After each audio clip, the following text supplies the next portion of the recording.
গল্পের নাম ছাঁচঘরের শেষ সেলাই, একটি গার্মেন্টস ছাপাখানার গাছুমছুমে ভূতের গল্প।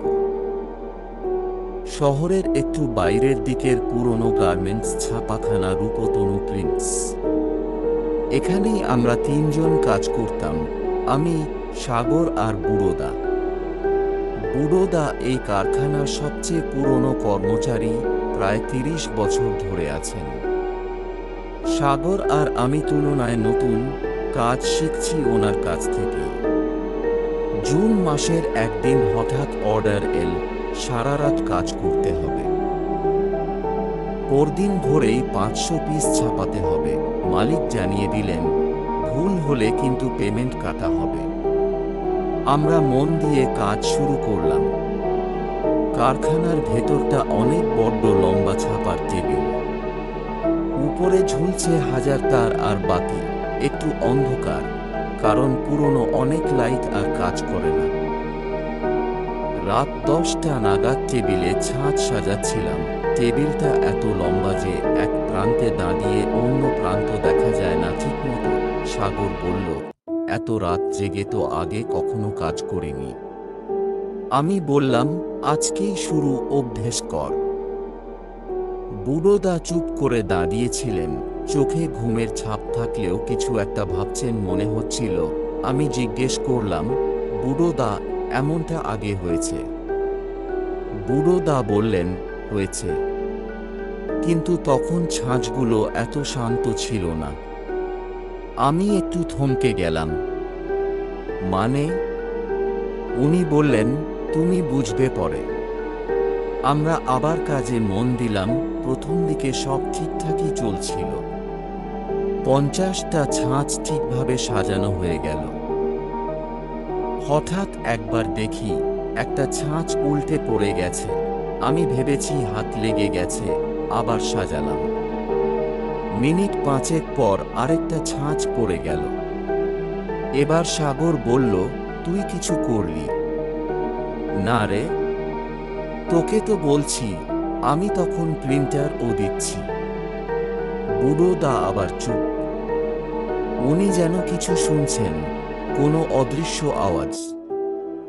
সাগর বলল, বুড়োদা, আপনি কিচ্ছু বলছেন না কেন?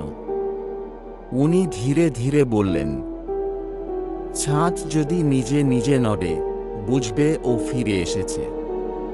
কে বুড়োদা? আমি আর সাগর একসাথে চেঁচিয়ে উঠলাম।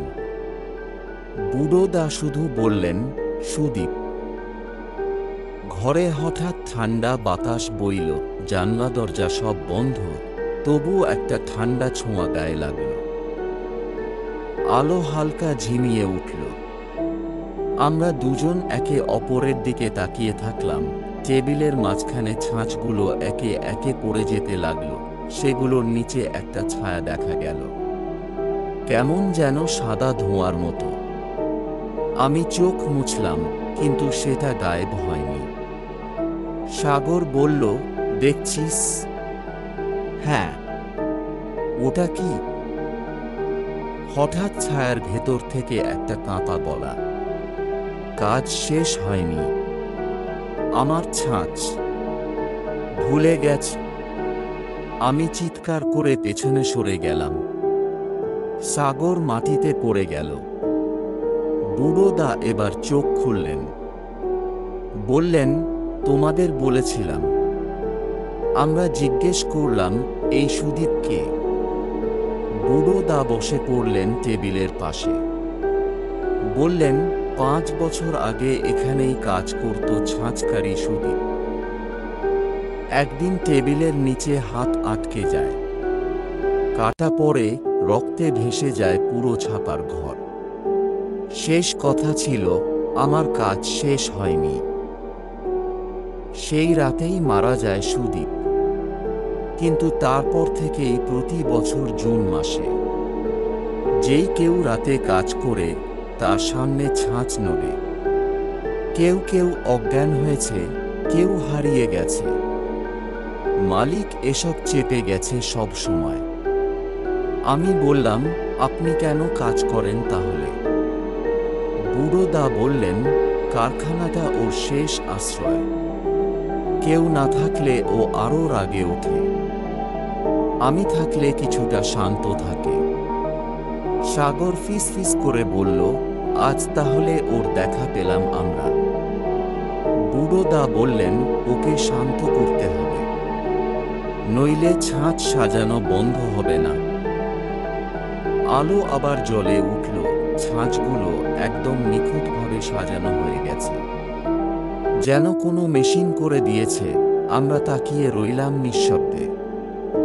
বুড়োদা টেবিলের নিচে কিছু খুঁজছিলেন, তারপর বের করলেন একটা পুরনো সাদা জামা।